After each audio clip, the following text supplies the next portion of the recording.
9 দিনের মাথায় তৃণমূলের যুব সভাপতিতে বদল হুগলিতে। প্রিয়াঙ্কা অধিকারী হলেন নতুন যুব সভাপতি। মাত্র 9 দিনের মাথায় বদলে গেল হুগলি জেলা তৃণমূল যুব সভাপতির পদ। 21শে জুন প্রকাশিত তালিকায় শ্রীরামপুর সাংগঠনিক জেলা যুব সভাপতি হিসাবে নাম ছিল অরিজিৎ ব্যানার্জির। সহ সভাপতি করা হয়েছিল প্রিয়াঙ্কা অধিকারীকে। সেই ঘোষণা ঘিরে জেলা জুড়ে ছিল উৎসাহ উদ্দীপনা, কিন্তু সোমবার সন্ধ্যায় অল ইন্ডিয়া তৃণমূল কংগ্রেসের ফেসবুক পেজে নতুন তালিকা প্রকাশ হলে চমকে ওঠেন রাজনৈতিক মহল। নতুন তালিকায় দেখা যায় প্রিয়াঙ্কা অধিকারীকে যুব সভাপতি পদে বসানো হয়েছে এবং অরিজিৎ ব্যানার্জিকে যুব সংগঠনের রাজ্য সাধারণ সম্পাদক করা হয়েছে। হুগলি জেলার যুব সহ সভাপতির পদ আপাতত খালি রাখা হয়েছে। এই আকস্মিক রদবদল ঘিরে শুরু হয়েছে জোর চর্চা। রাজনৈতিক বিশ্লেষকরা মনে করছেন সাংসদ কল্যাণ বন্দ্যোপাধ্যায়ের ঘনিষ্ঠ প্রিয়াঙ্কাকে গুরুত্বপূর্ণ ভূমিকায় আনা তৃণমূলের কৌশলগত সিদ্ধান্ত। প্রিয়াঙ্কা বলেন, দল যে দায়িত্ব দিয়েছে তা পালন করব।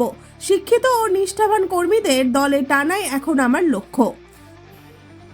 একটা লিস্ট আগে বেরিয়েছিল, সেখানে আপনাকে ভাইস প্রেসিডেন্ট করা হয়েছিল। আবার একটা নতুন লিস্ট এবং এখানে দেখা যাচ্ছে যে আপনাকে প্রেসিডেন্ট করা হলো। মানে কেন এটা হঠাৎ বদলটা কেন?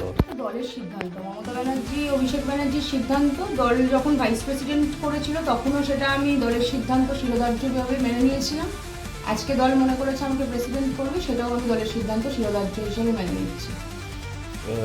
এবার সামনেই তো হচ্ছে 21শে জুলাই রয়েছে, একটা চাপ রয়েছে এবং তারপরে 1 বছর পরেই ভোট।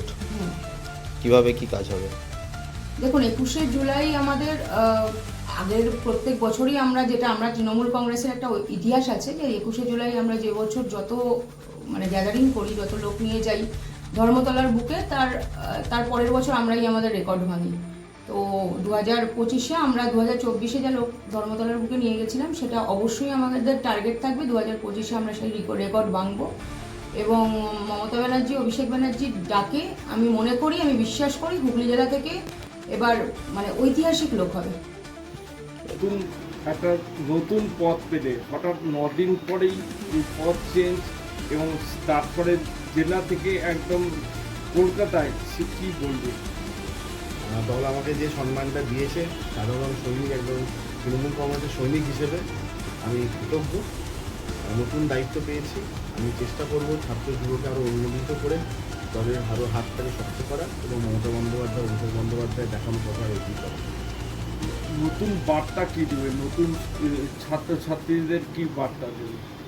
নতুন বার্তা একটাই, যে আমাদের ইন্সপিরেশন হচ্ছেন অভিষেক বন্দ্যোপাধ্যায় এবং আমাদের মমতা বন্দ্যোপাধ্যায়ের যে উন্নয়নের ধারাকে অব্যাহত রেখেছেন, সেই দেখে আরও ভালো ছাত্রছাত্রী যাতে আরও এগিয়ে আসে এবং চেষ্টা করব যাতে যুব সংগঠন আমাদের জেলায় এবং তার সাথে সাথে রাজ্যে আরও জোরদার করতে পারি। এটাই আমার জেলা থেকে কলকাতায় সারা পশ্চিমবঙ্গে সেই পথ পেয়ে কতটা লাগছে?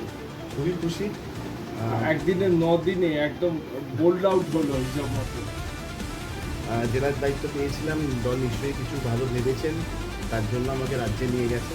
তার জন্য প্রথমেই আমি কৃতজ্ঞতা জানিয়েছি দলকে এবং মাথায় পেতে নিয়েছি সে সিদ্ধান্ত। এগিয়ে যাওয়াই লক্ষ্য, আগামী 26-এর লড়াই।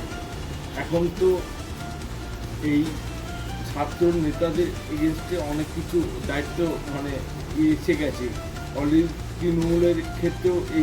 সেই সময় এই দায়িত্ব পাওয়াতে কতটা হবে, কতটা তুমি যুদ্ধ করে নিজে ঠিক রাখতে পারবে? যেহেতু কলেজ ঘটনা, ল কলেজ নিয়ে যে এত বড় ঘটনা হলো শীঘ্রই, তার ভেতরে এইরকম পথ পেলে সেই ক্ষেত্রে ল কলেজের যে ঘটনা ঘটেছে সেটা দুর্ভাগ্যজনক, সেটা অবশ্যই। তার সাথে আমার মনে হয় না আমার পদের কোনো ব্যাপার আছে। এটা একটা সাংগঠনিক পদ। আমি চেষ্টা করবো যেরকমভাবে আদর্শে মমতা বন্দ্যোপাধ্যায়ের আদর্শে এবং অভিষেক বন্দ্যোপাধ্যায়ের নেতৃত্বে আমরা যে ছাত্র সমাজ এবং যুব সমাজ এগিয়ে যাচ্ছি, সেটা আরও শক্তিশালী করে আমরা এগিয়ে যেতে পারবো। নতুন কোনো আলাদা করে কিছু বলা নেই। আপনার নাম? আমার নাম অরিজিৎ বন্দ্যোপাধ্যায়।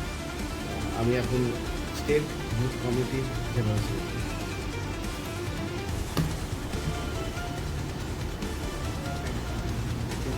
দেখে নিই,